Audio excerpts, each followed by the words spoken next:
Welcome back to the Dropping in Surf Show. My name is Rob Case. I'm a paddling technique coach located in Northern California.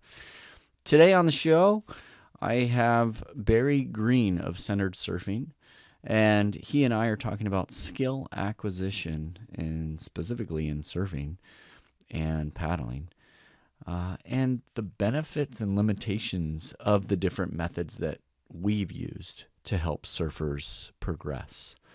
We talk about our Lakeside trip. We talk about our trips to Kelly Slater Surf Ranch, boat surfing, ocean surfing, surf skating, and a whole variety of different theories and scientific-backed methods towards skill acquisition.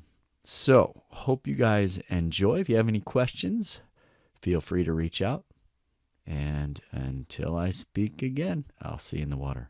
No, I just thought we first talk about Lakeside, kind of what we thought about it, and then go into the various tools that we both have used to help surfers and what they do, what part of surfing they do to enhance their skill acquisition.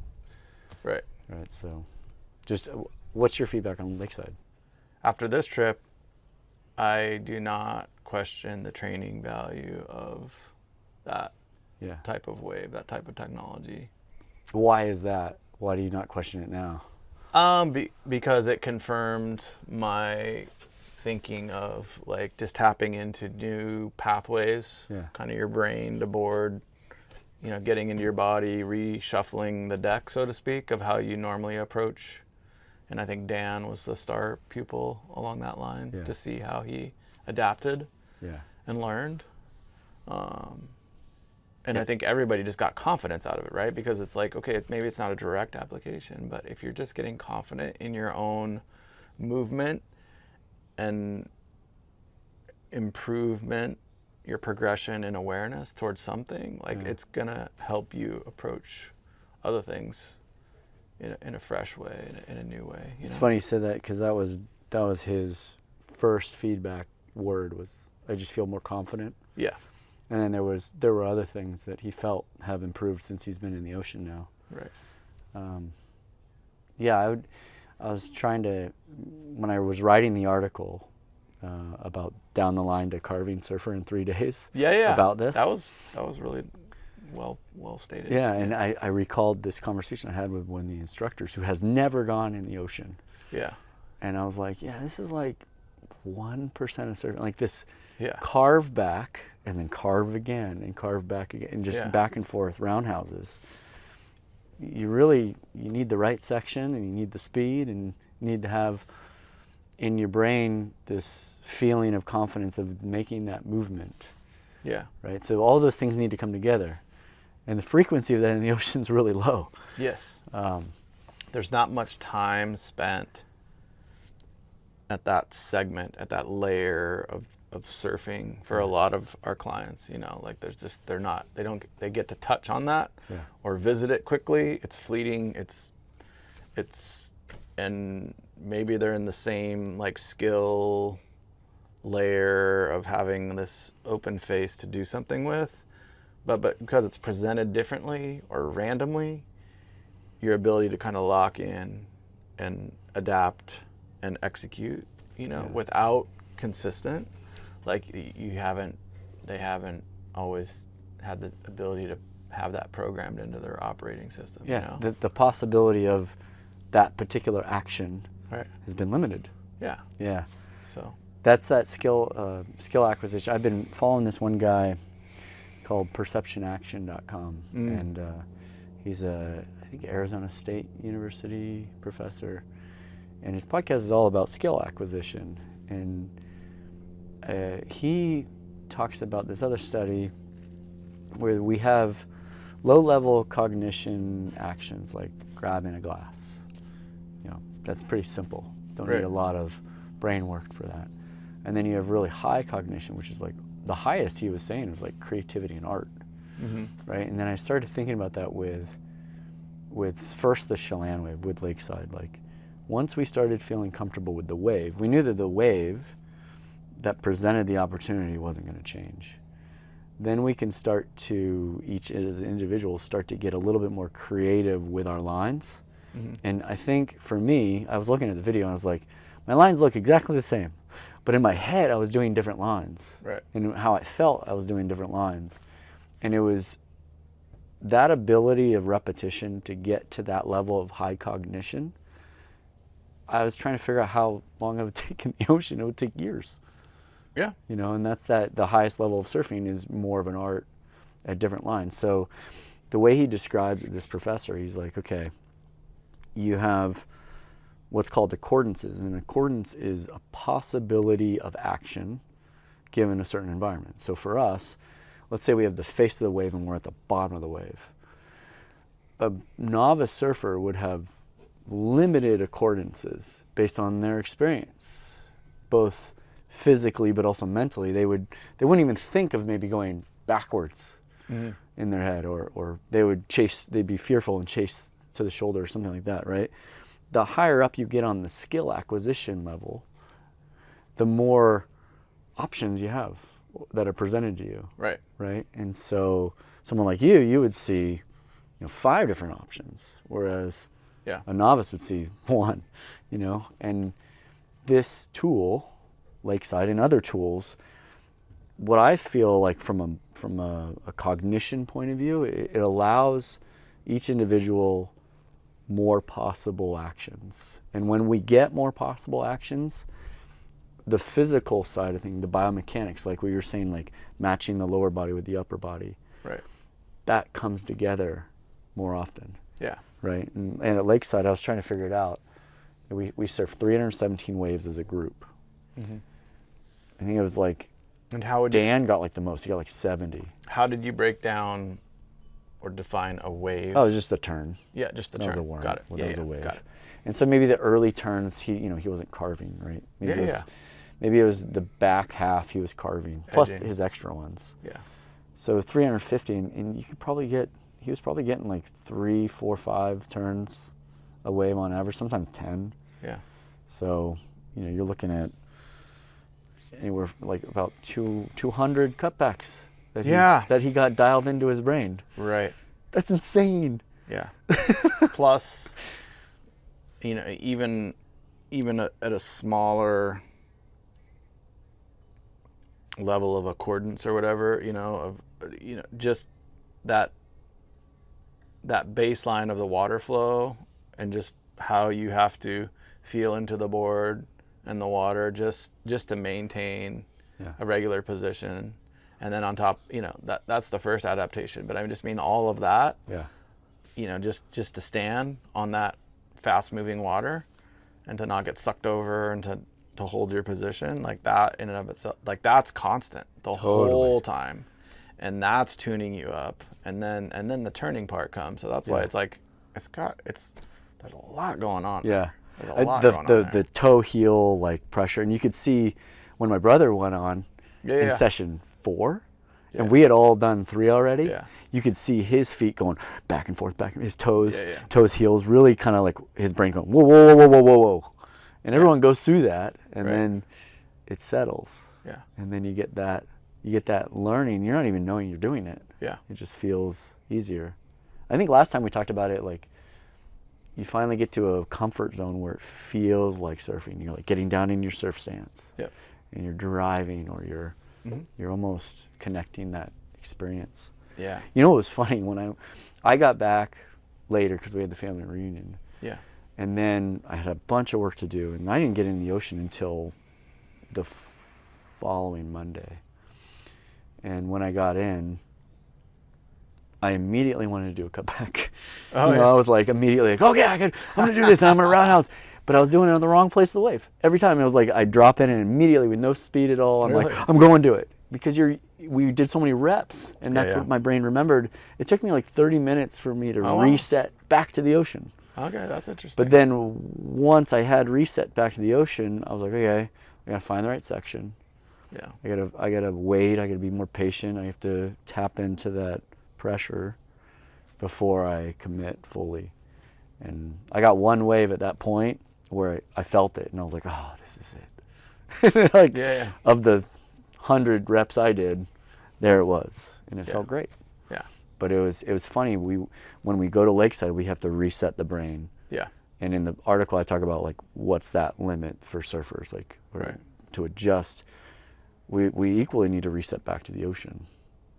In Yeah. a way, which is wild. But it just expands your range. Yeah. It expands your range of movement, of mechanical potential, and then I can't wait to see everyone, whether they're coming to Baja or whether they do a session here, and just see kind of how they look different. Yeah. So Yeah, and in one of the guys he went back already because he lives in Washington. oh yeah, So he's probably gonna be ready. I told him, I said, you guys you're gonna be teaching us a thing or two by next season. yeah, because he'll have the reps. no, I mean that's an easy stack. Yeah. But that we talk a lot about cutbacks, but you were talking about just the board control, trim. I would even say compression, extension, right time. Those are the things I want to work on. Yeah. Like I want to go back because I'm like, oh, okay, I made all this progress, Yeah. and then I'm looking at the video and going, okay, like there's a lot more work. I'm still just adapting my comfortable surfing form to that wave, Yeah. but I can surf that. I want to surf that better, like the kids there that never ocean surf. Like Yeah. I want to learn the mechanics and the skill, the approach to how you just surf that wave versus ocean wave. Like I want to learn that more. I even talked to an instructor about this, and they're like, Barry draws such different lines than us.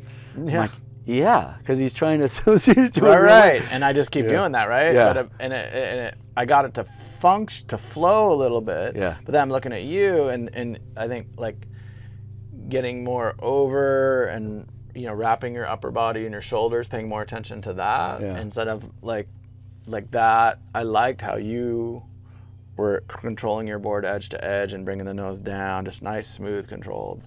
And I would cover big grounds and try to turn hard, but it's like, okay, there's, I feel like I'm still a long ways from the appropriate rhythm or matching of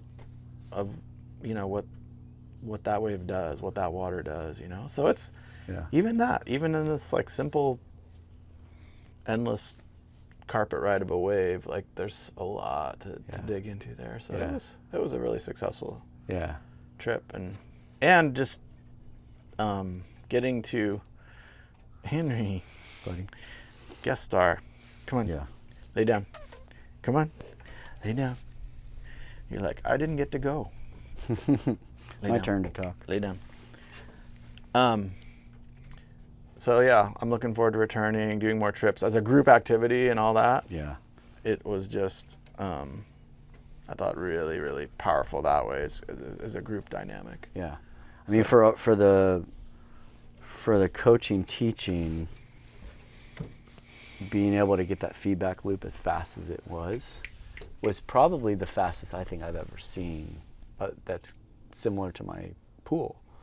Like literally someone's out the back and you are right there in like 5 seconds. Yeah. And be like, hey, just try this. And then within 3 minutes, they're back on the wave. It's really nice to be. It's a luxury. You can even talk to them from the side. Live coaching. Hey, Dan. Yeah. High five. Yeah. Yeah. And it was a good mix of like explicit teaching with fun stuff like that. Like, hey, high five. Do you want a tea? You want a coffee while you're on the wave? To the boogie boarding, just mixing it up. So I thought just overall everything was better than I expected. Yeah. So that's one tool. Yeah. So just one. So we got one tool like Lakeside, right? And it really focuses on those things that we outline. And then let's talk about boat surfing in comparison. Because when I first was last year with you, I compared it to boat surfing right off the bat, in that Lakeside's very back foot heavy, or more dominant back foot, because you don't need to generate speed, whereas boat surfing is more front foot. And then you're just kind of tapping on the back. And the skills that you acquire boat surfing is vastly different in a way, but there's some overlap. So what do you, like in terms of, because you've come and coached on the boat, what skills, physical skills or biomechanical skills behind the boat would be probably your top things that people learn? That's a good question. For me, the front to back foot weighting. So like on the wave, especially when you get closer to the boat and you have more of a face, there's a lot of just am I going to outrun it, get too close to the boat, or stay here, like staying in the power zone, the right sweet spot, and then getting quick little turns in, right? But you're definitely moving, you're being pulled this way, you're being moved that way. So there's just a lot of, I think you can get an actual very, very complementary pumping mechanics and the compression extension involved in that, along with that inside, if you're on your backside, you're on your heels, if you're on your toe side edge, and I think that is something even a lot of people don't get. It's especially helpful for people that are just starting to learn how to go down the line or understand the mechanics of pumping, because sometimes you fit it in, sometimes just 1 2 and then the section's over, you got to drop back down and come around. So it's just that, again, it's the same thing. You're getting a lot of time up to engage with certain things. So I think it's really valuable for kind of a touch along going down the line and just getting confident in that. And shortboard or even the longboard, like I think on longboard there's a lot more to explore in terms of like nose riding and walking the board. Yeah. And because you have an endless thing, and I don't think at Chelan you can do that on a longboard. You probably could figure it out, but it's just it's not even in the same. It will never feel. It will never feel in alignment with like on a natural wave. That water flow is just too harsh to really relate. So I like, again, similarly, board, up time on board to brain circuitry, a lot more getting the wake energy and the push of a wave are very similar. There's not a lot of learning curve except more like on how to get up. Yeah. And but similar to Lakeside, it's like, I have to teach them, okay, if this is what the pull of the boat feels like, this is what, getting into the wave feels like. And then once people click, then like, okay, this is surfing. Yeah. And Lakeside, it's the same way. There's almost like an introductory learning curve or an onboarding process. Oh, definitely.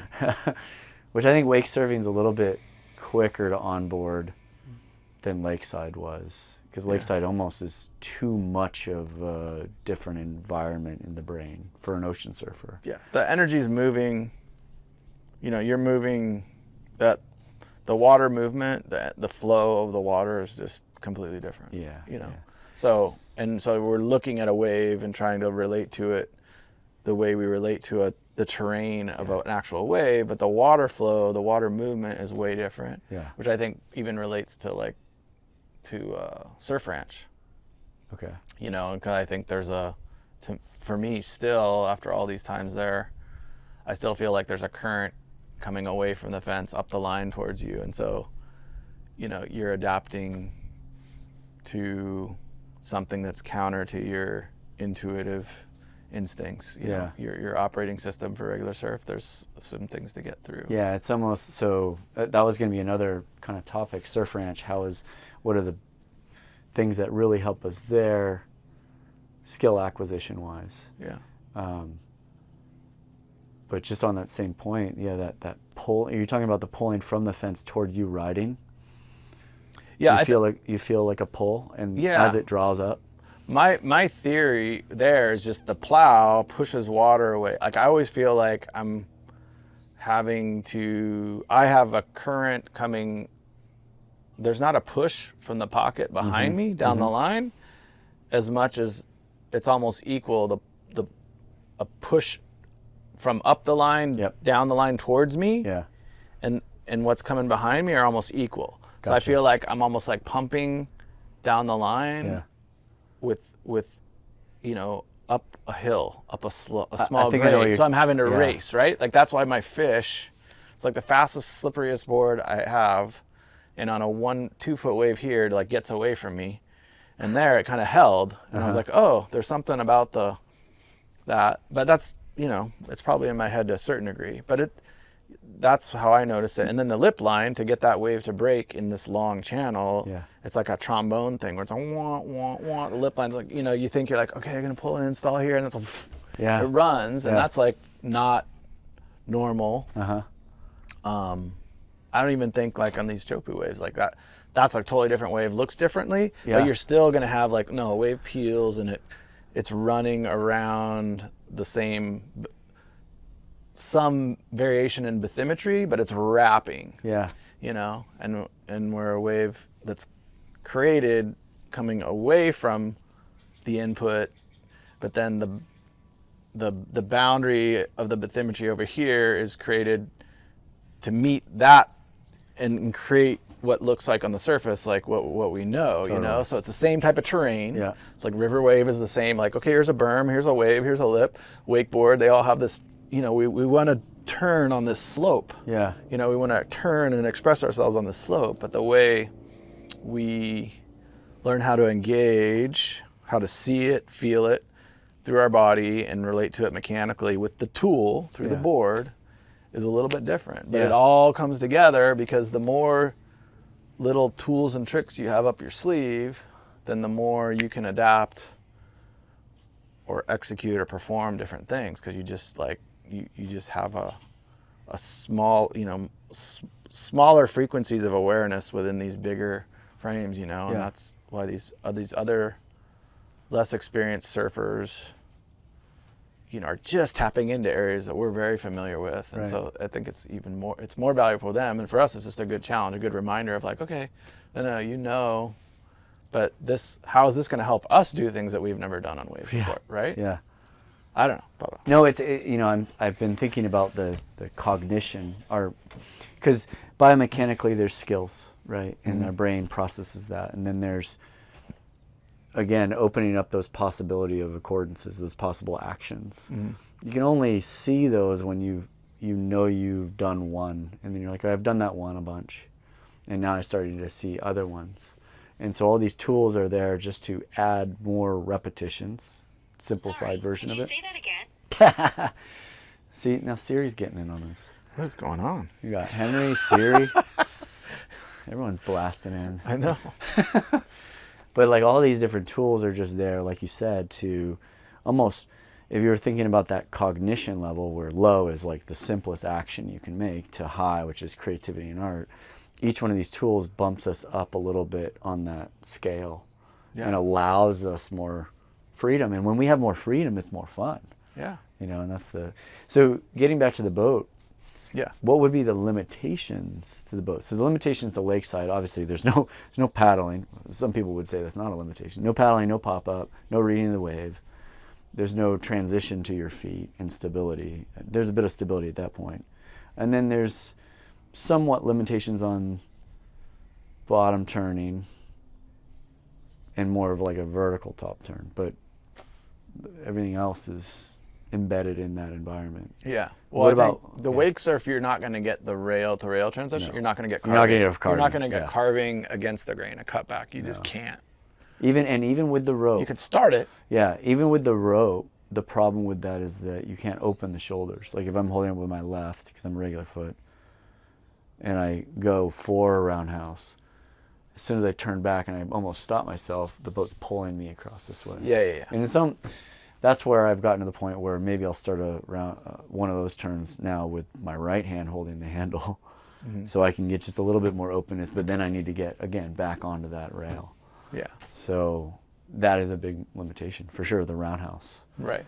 You don't get that change of direction, or at least if you do learn how to do it within the parameters of that, it doesn't relate to surfing. So the Chelan waves allows you to hold rail, to hold compression, to hold the turning of the shoulders, and even come high Well, there was a reward cue too when you did it right. So what I felt when I did it right is I came out with more speed than I went in with it. That's what and you were like, I thought you did that really well. Like, that's what I feel like I'm not doing it as well. But I was starting to do it because I'd watch you and I'm like, oh, I'm going to do instead of going all the way across in a pump and a hard turn, I want to see if I can do that carve and then come middle of the pool and carve and just do the S turns. Yeah, you did that at the end. Yeah, I was doing it, but it was like, there's a lot more to get done, of a lot more to, I want to figure out more the proper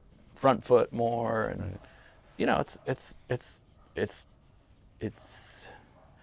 we get meaning out of learning. Yeah, totally. And and we get meaning out of expression, and it's like it's like, oh wow, we're just in awe of like the simple things, and so. Other limitations for the boat, so no full roundhouse, no full rail to rail without the line, and then biomechanics are all funky then. Mm-hmm. What else can you think of? Size. Yeah, I mean it's small, but it's all right. Small. It's still like you're tapping into the energy, and you're having to like, adjust your feelers that way. Yeah.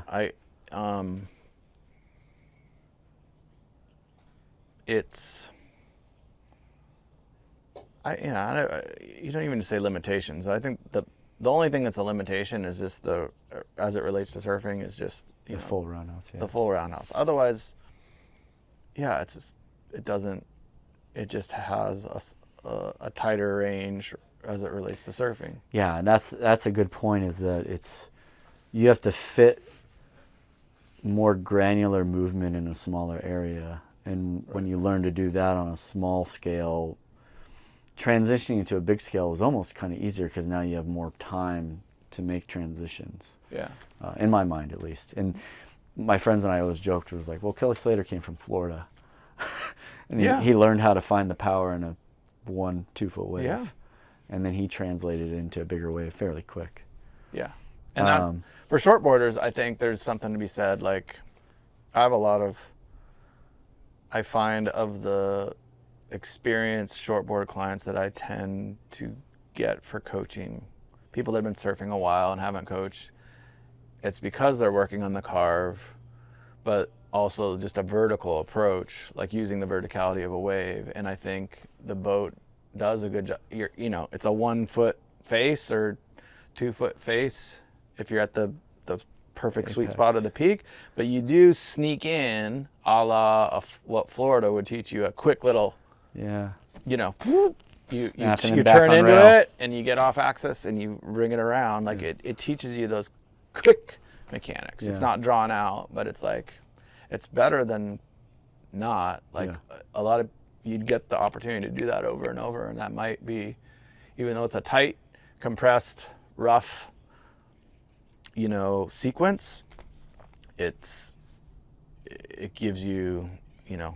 can hammer away at that and kind of pull it apart and play with it and make that something that I think will translate to the water in a helpful way. Skill enhancement at the very least. Mm-hmm. So then getting on to Surf Ranch, we touched on it really quick. Let's start with the skill acquisition that you can get there, and then we'll go to the limitations of that wave too. Yeah. Well, what do you think? I think the main thing is if you want to learn how to ride a barrel and really get comfortable. Number one. That has been incredible. Yeah. Like just getting the reps. Yeah. Because in the ocean, it's tough to find a barrel and then to be in the right place at the right time, and then to get that over and over and over again to get comfort, and then once you get comfort, then you can start playing, and the body control, I found huge improvements there for myself. Oh yeah. So that would be number one. Yeah, clearly. I mean, it even at the current. I mean, even at the cost level is way different, but it's like that is worth its weight in gold if you are a surfer. Like, you're just not going to get throaty, hollow, top to bottom barrels. Here you go. Go again. Go again. Go again. And it's gonna, it's gonna hurt if you fall and you can't figure it out, and your opportunity's gone in a second. But it's like that pays huge dividends if you're ready for it. if you're not ready for it, it's still fun and all that. Like I think some people just aren't. The way I think about it is I haven't advised people this way, but if you don't have the board control yet and the situational awareness quite yet to really play within the confines of the barrel, the stuff we're talking about, toe, heel, front, back, in that way, like Chelan, I think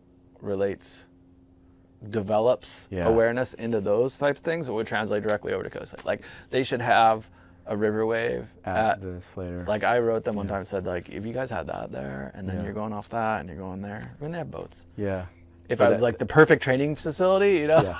Could be, I mean, that's what developers are trying to figure out, to put all these tools. Yeah. But they don't know the value of them yet. Yeah, and it's the like how do translation. the monetization of that is a whole different thing. Like conceptually. Yeah, but that's almost a great roadmap for people is, okay, Lake Chelan, foot control, board control, body control. Right. And then you're ready for, the boat surfing. I've had clients come behind the boat and to prep for Kelly, just to get the body control, just getting low and trimming, and then Kelly's wave or, some combination, but in that kind of almost order. So barrel for Kelly's. Yeah. Especially backside. Yeah. I've had a lot of unfinished business. I've had a lot. I know. There's a few settings on there that are still my nemesis. Backside off the top, I found it's helped me with that. Being able to draw off the bottom and really look behind my shoulder and square up in certain parts of the wave. I've had that reward cue of, oh, that felt good. And then I looked at the video, I was like, oh, that looked good. Right. But I think that's maybe situational and where on the wave you do those really vertical stuff. Yeah. Because it does run. Yeah. So I'm curious to see what this new wave profile is like. The QS5. Yeah. I think we got it the last time I was there. Oh, you did? How was it? I was in May. Right? Oh, yeah. Beginning of May. And so they were running They were rolling it out. They were running that without having told us, like, because we had a group, like a lower skilled group. Yeah. And I was there, I was helping, but it wasn't my trip. So I had some existing clients. And they're like, oh, yeah, no, we're running the new one. I'm like, oh. Yeah. I thought it was the CT3. And then I'm like, where's the barrel? And they're like, oh, well, we're running this one. Got it.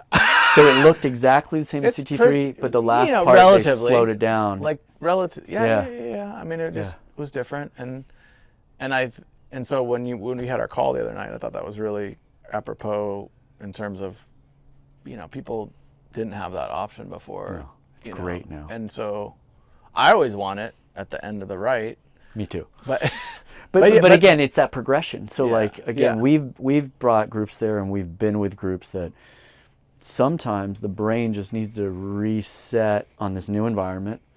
To throw them a gaping, sucking barrel on their first wave. Oh no, not a good idea. So this is a great plan to kind of ease into it. Not an easy barrel. Like it's a proper barrel. It's not like most people haven't seen anything like that. I mean, I hadn't hardly seen stuff like that. You know, like when you're in the middle of a CT2 in the middle of the wave, and it's like this thing's like, that's like not 3 foot. Yeah, and there's this element of trust in your brain you have to break through, and there's a lot, but there's a lot going on. All these tools have relevance, and we're playing around with this and trying to organize, maybe how you weave them together. Yeah. But it's still going to depend on person by person. What's this person? Where are they at in their movement, in their awareness? Well, it's like a checklist. It's like your passport book. Right. You're checking skills off. Like, okay, I've got this, I've got this, I've got that. And trying to figure out, and maybe them self-assessing, okay, I'm still missing this little piece, so I'm going to use this tool to fill that in before I get to the ocean. Because ultimately, we're all still trying to get to the ocean. I don't think either of us are trying to teach surfers to surf the Lakeside wave super well or the Surf Ranch wave perfectly, and then just keep doing that over and over. No. It's these are all tools to jump us back into the ocean, which will be will be the last thing I want to talk about, because that is a tool, is constantly just going out there. But so limitations of Surf Ranch. Do you think the cutback is a limitation there? Because it runs? I mean, you can do it, and we've seen good surfers do a full cutback in there. Yeah, I think you can do it at the end mainly. Right, But two ends. But yeah, I mean.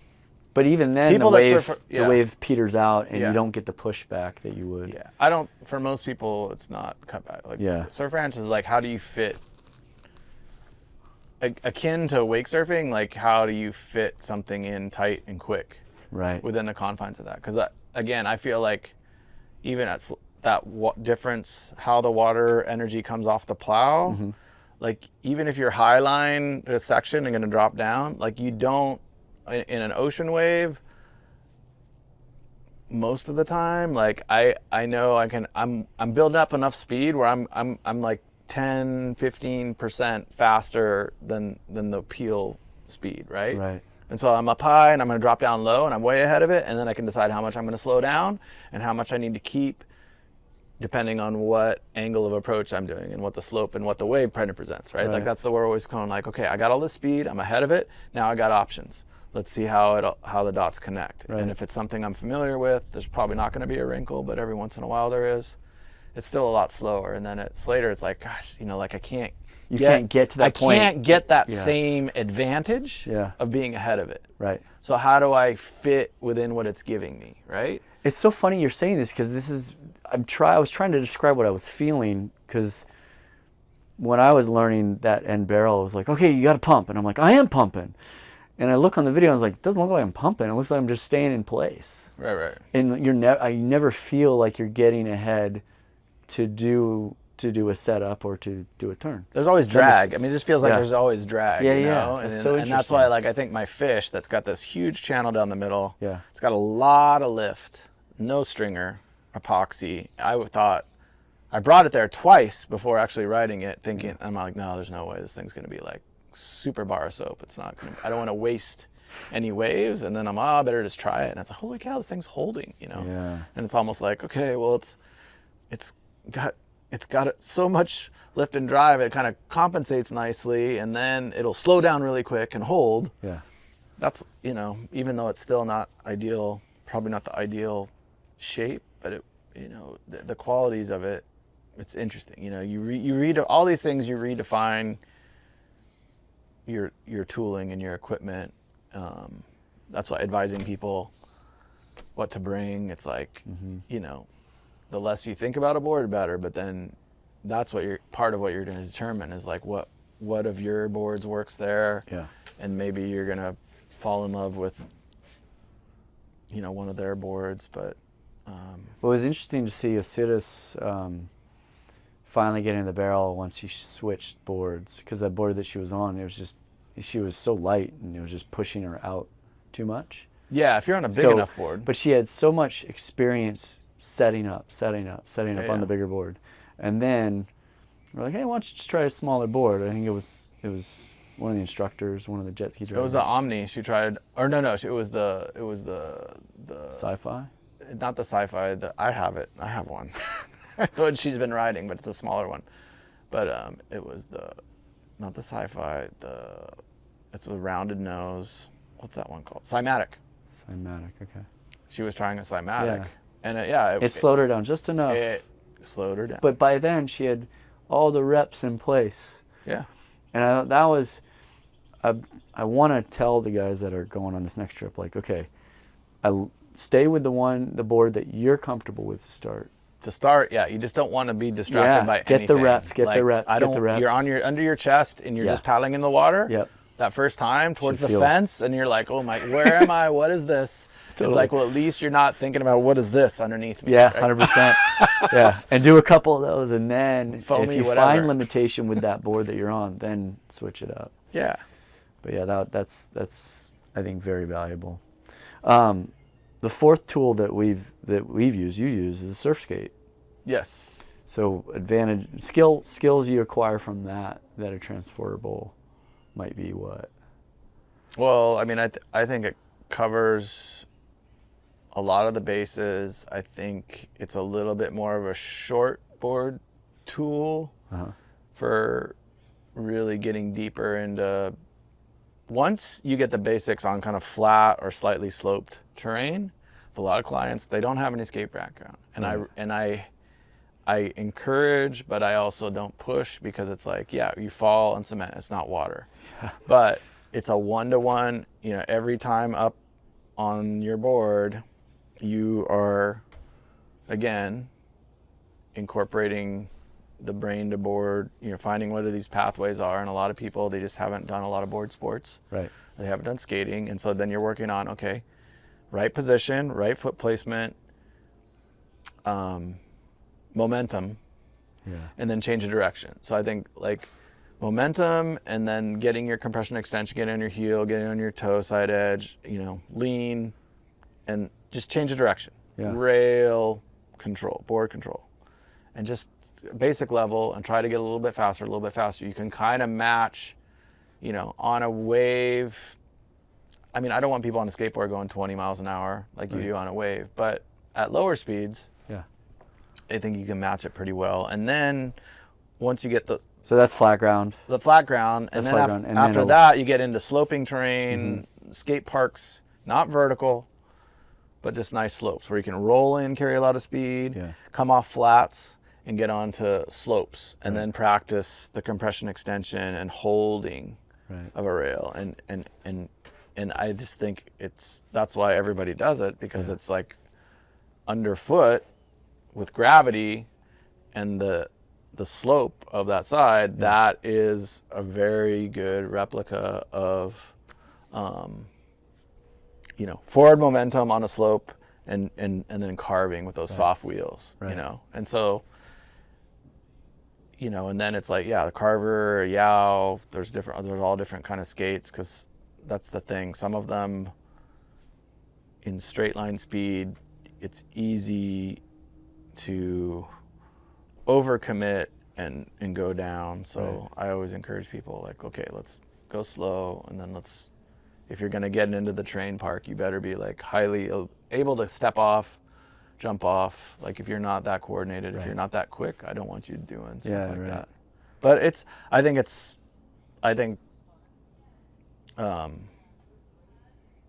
doesn't do anything for the barrel, but it does a lot of the same stuff. Like, you can't go wrong with that. Right. So the limitation just would be situational. Yeah, like you're not doing water. What about vertical? Like you said, no vertical, but you know, what about a half pipe? You can do vertical. I think vertical is good. Like, but that would be the progression. Yeah, I mean, aiming 12 o'clock up, and then running out of momentum and reaching that stall point, and then pivoting around, like just getting comfortable with that. That proprioceptively is not totally new that a lot of people know how to do. I'm working with that. Like, one of our clients that we both work with, he's like, I'm like, just up, one in 180-degree turn. Can you do that? Both sides, front side, back side. Just, I don't care how fast, just up, identify that, almost stall now. Yeah. You know, and so the back, the turn, and then the forward, you know, just simple stuff. So it's, because being off axis like that is so foreign for us unless you do it a lot. And it's a workout. It really engages your body. Yeah.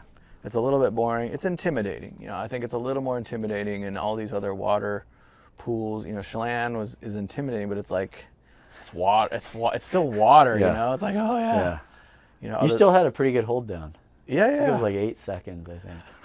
But that was the other thing. Like, we were talking about, like, I was in my own little notes identifying these zones, and I'm like, well, the Chelan river wave eliminates the first 4 zones. Yeah. You need for the ocean, and it's just the riding, upright, carving, board control. But then when you wipe out, it does. I think that's an underappreciated aspect of that thing, is like, you kind of get held down like a river. You get cycled through a hole, and you can get held there for a little bit. And we're used to, you know, you're probably more consistently almost deeper underwater and in more turbulence on that wave, and it's a good practice. It's a really good practice for that. You know? Because it caught me off guard a few times. And that's not a physical skill acquisition. That's more of a mental, psychological skill acquisition. But super beneficial, right? Because a lot of people are afraid of, like, that, Yeah. you know, that the unexpected aspects of surfing. People are, you know, are trying to control, finish off a ride, but then it's like, okay, no, click. When people exit a wave, I'm big on that, like conscious control to exit, you know, like you can bail, but don't do it like because you're bailing, do it because bailing's the best option. Right. Not just because like, oh, I think it's over, I'm going to bail. Or, oh my God, I don't know, bail. It's like, no, not a reaction, a chosen response, you know? The possible action is controlled. Yeah, and the more you practice that awareness, then the better decisions you make, the better outcomes you make. Because that's, so I think I love that about that wave too. Yeah. Like it's like, oh yeah, you've never had, like, you're not gonna have a hold down more than like 4 seconds in like 99% of the way. Like you're just not. Like, yeah. And that first time I had a 14-second one. Yeah, 14. 14 seconds is like, I mean, I'm watching videos of guys at Maverick, you know, 20-second hold downs. They're like, that's a long time. Yeah. And I'm like, I didn't even know it was that long. Yeah. That's crazy. Yeah, and you feel it. And there, you're in a safe environment. So even if you do kind of panic, you're also in the back I wasn't of your as mind. scared at 14 over 10 seconds because it's like, oh, like I'm in one. But where it gets scary is like I'm only in two. Like I can't. How come I can't get up? In the video, it's so funny. You can see people's bodies in the front of the wave, and you're like, oh, they're getting cycled. Yeah. No, that's a really good point with that one. That's underappreciated. It is. Underappreciated. It is. I like that zone kind of idea too. And that, what was that, zone 6? Yeah, zone 6 was the exit, you know, exit strategy, so to speak. Yeah. You know, zone 5 grinding. I mean, we'll keep refining stuff like that, but it's just helping people frame things where it's like, there's still, you're talking to the guys at Chelan, you're saying like, this is 1% of surfing, right? Yeah. And then it's like all the artificial wave pools, it's like, you know, this is like still only 10%, you know, the fun 10%, but it's still like, you know, we're still not doing so much. I mean, at Kelly Slater, at Waco, and these other wave gardens when they come online, and hopefully Surf Lakes. Yeah. That's the most excited one. I mean, maybe we should try to figure out how to go to Australia. They're gonna make, but like that Surf Lakes one with like 4 or 5 different waves in one pool. Like, I mean, that's the coach's dream. Just from a swell. Think you're ready for the slab, Dan? You ready for the slab? Right. You get Aki's left right there. You did pretty good at, but I don't know what slab. I'm ready. He'll grab the boogie board and do it. But yeah, it's fun to be a coach in this time, and I think, you know, evaluate these tools. They're just more tools in our tool chest. You know, in our toolbox. So I think the downside of that fourth one, Surfskate, would be pain when you fall. Yeah. That's the main one. Yeah. You're also limited on the base of the Surfskate. So I've gotten one of the wider carvers, and it feels more like a shortboard base for me. Yeah. But and obviously not being in water and not paddling and not transitioning. Yeah. You know, again, it's still just zone 5, right? It's still just still just the upright zone, but I mean that's where most surfers spend the least time. Right. It's in the ocean. It's the, you know, it's the area that we want to spend more time at. Well, there's a lot of things we can think about. but like, you know, it's, you get a taste of that, you touch that, and it's like, what was that? You know, that's why the barrel, that's why the tube is so, like, that's the elusive, right? Like, that's just like the ultimate. But that's the beauty of all these things, helping emphasize so that when you do all the other stuff right, that we're really helping, you know, get your paddling right, get your posture, your form correct, optimize that, your positioning, catch the wave in the right place at the right time, transition the right place, the right time, and then, you know, maybe you'll get the chance. Yeah. But if you don't get that, you know, if you don't do all that right, your chance goes by. Or well, even when you get the chance, you got to go down. You got to get speed. you don't know what to do if you're not there. So it's like all Yeah. this, And then you've rehearsing. it has to be presented. So the fifth one I was going to say, so we got Lakeside that we've used. We got Lakeside, we've got the boat, we've got Surf Ranch, or some sort of wave pool. Surfskate. With Surfskate, and then ocean. Obviously, Ocean. the ocean teaches us a lot of the things that those four can't. Mm-hmm. In what you just explained, the reading of waves, the lining up, the choosing of waves, the paddling, the transition to the pop-up. Some of the Surf Ranch you can do transition and takeoff. But the ocean has limitations, like we've said. The limitations are you don't get the chances. Waves come when they come. Yeah. Like this last 2 weeks have had minimal swell. Yeah. And there's the people factor. I mean, it's tragedy of the commons. Like it's just, Right. there's competition for the resource. Yeah. That's a good point. And if you're probably the most consistent, important thing I do as a coach is just picking the time and place, Yeah. you know, and even just in showing not, and I can't even plan, but it's like, let's see what the morning brings. Let's go down. Yeah. Oh, you know, like let's go, that spot's opening up or working right now. And so Right. just to get the reps, right? Yeah. I'm just helping place ourselves in the ocean at the right place, the right time to maximize those feedback loops, right? Yeah. Yeah.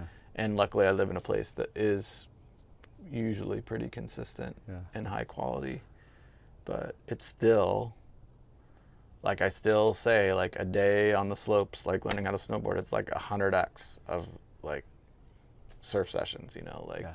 it's just, that's just how it is. Like Yeah. you get so few. It's like every surf session's like, you know, basketball practice. Hey, you get to touch the ball 5 times and you get to do 3 shots to your left and 3 shots to your right, and that's it, you know, like, and then that's how you're going to get better. Yeah. See you next week. Yeah. You know, it's Totally. like, it's like you don't like, I'm gonna dribble my ball to practice. Yeah. I'm gonna dribble my ball all through all my classes and just keep it sleeping with me, you know. Right. So that's why I think skating, you know, whatever you can do to stay watching, visualizing, all these other, you know, just you gotta be,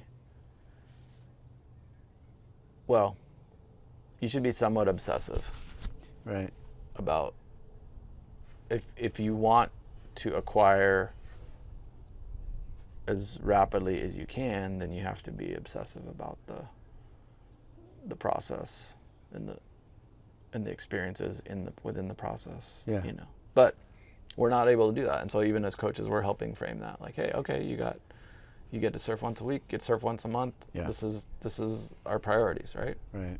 And that's where Surfskate comes in. If you can only surf like once or twice a month, it's like, hey, get on your, all right, let's try. I don't want you to hurt yourself, but if you can do skateboard right. Or maybe, you know, you live inland and maybe you've got access to a boat or a friend's got a boat, or Right. you can sign up. Or snowboard. Yeah, or snowboard. You know, we haven't even really talked about stuff Yeah, like yeah. that can help as well. Yeah, I think snowboarding, just getting in the flow and heel, toe, and spatial awareness, that you can get going a lot faster, Mm-hmm. a lot sooner. You're locked in. So, but it's easier to get through the painful part of the learning curve, and Mm-hmm. but then, you know, it's almost, you know, similar to skateboarding, and like the falls can be hard. Yeah, the consequences are a little bit You more know, painful. so Yeah. but it's, yeah, I think it's applicable and social. And Yeah. the Chelan trip kind of felt like a day snowboard, like your buddy. Yeah. You know, you can be social, you know, we just got to wait in line, get Yeah. your chance. I mean, imagine you can do private 1 hours at like the ski resort. Right. Totally. So it feels like. But that's good to mention that, because I think it's all, whatever's getting you into those neural pathways, and if there's a constant movement and time up on your feet, Yeah. in that zone 5 or however we want to call it, like that's invaluable, because you're tracking, you know, how you relate to the tool, how you relate to the terrain, Yeah. and then your speed and the changes. And Just real quickly, because I know what you're talking about with the zones.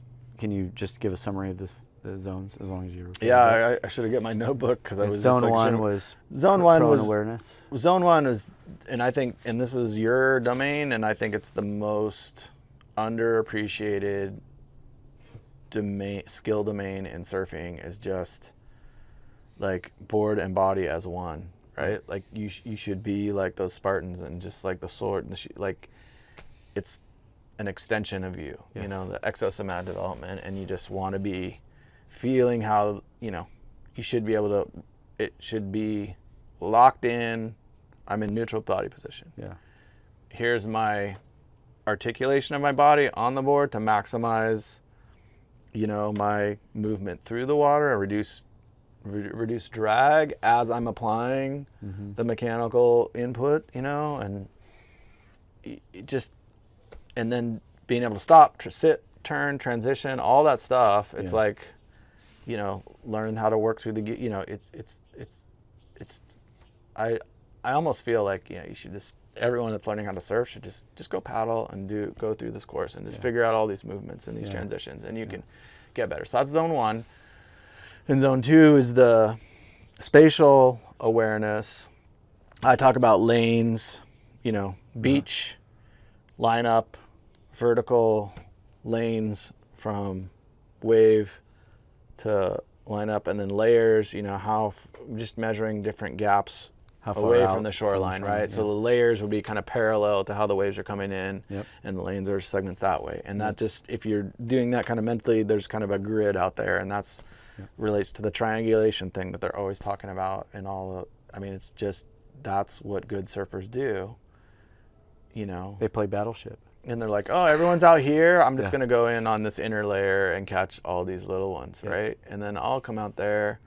And most people are just sitting waiting for it to come, you know? Like, I'm wide open. I'm just here. Throw it. And it's like, well, it's over there.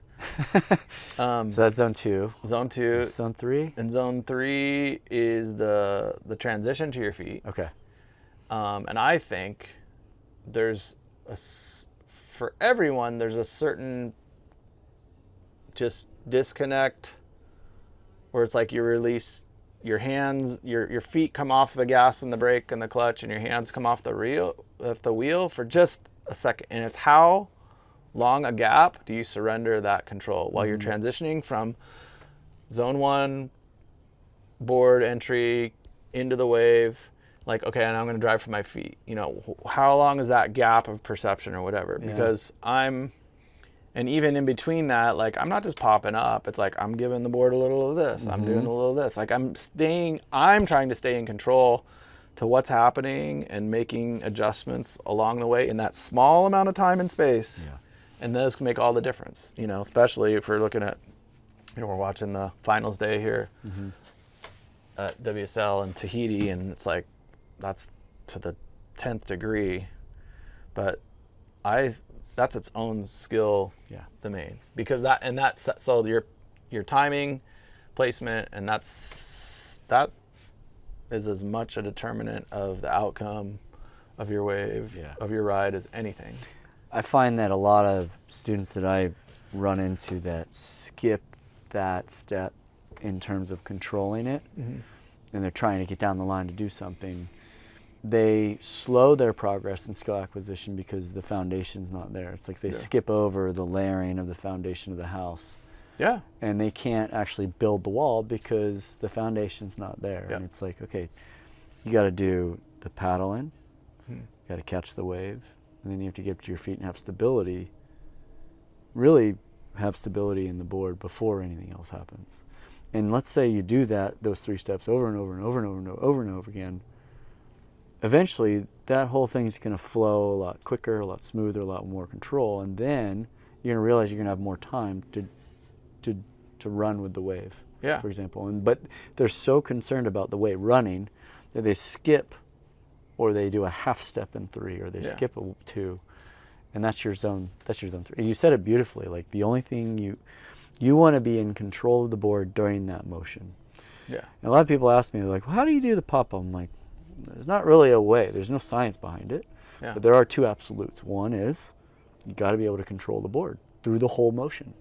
If you don't control the board through the whole motion, you're killing speed or you're turning, and you didn't mean to, you're already at a disadvantage, right? Yeah. And then the second absolute is that that whole motion needs to be developed to become unconscious, so you're not thinking about it, because it happens so quick. Yeah. So you hit it on the nail in terms of it's just what needs to happen. It's a moment or two, but it's like just like right there.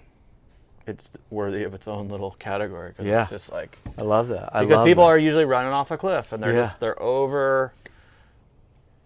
The way I tell people to relax and slow down is because your effort and output and desire and intention can override the bandwidth you need to sense that, you don't pop out until the bubble's popped and you've popped into the wave, that little tipping point where you're in, and it's like, oh, that we can identify, okay, 90% probability after this next stroke, I'm in. Yeah.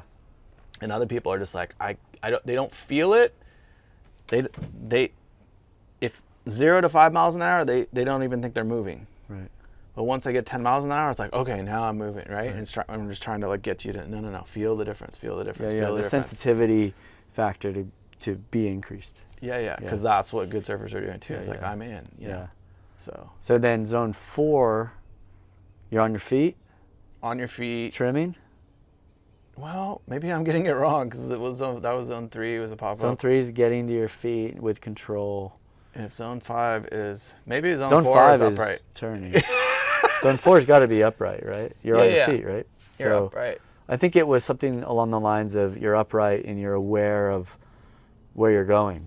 Like you're in control of the board and you're ready to go a certain way. Yeah. Because there is a bit of that. Like you need that as a foundation for really 5, which is upright. Yeah, because you've transitioned Turning. your relation to the board completely.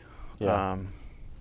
And then I'll look it up. I'll lay it over the video. That was just a stream of consciousness the other morning. I was like, you were pumping out so much good juicy content and nerd data, and it was awesome. And I'm like, holy shit! Like I haven't even sat down for 5 minutes to like reflect on everything yet. And I'm like, all right, here we go. Like, Sorry. Yeah. And people were like chiming in. It was all good, but so I was like, that was what came that morning. But that's what being a coach is. Like you're always refining our concepts and our understanding, and it's like, oh. Yeah. And it's like, it's not rocket science, but you were just like, I'm like, damn, dude, how's he? I went deep in it.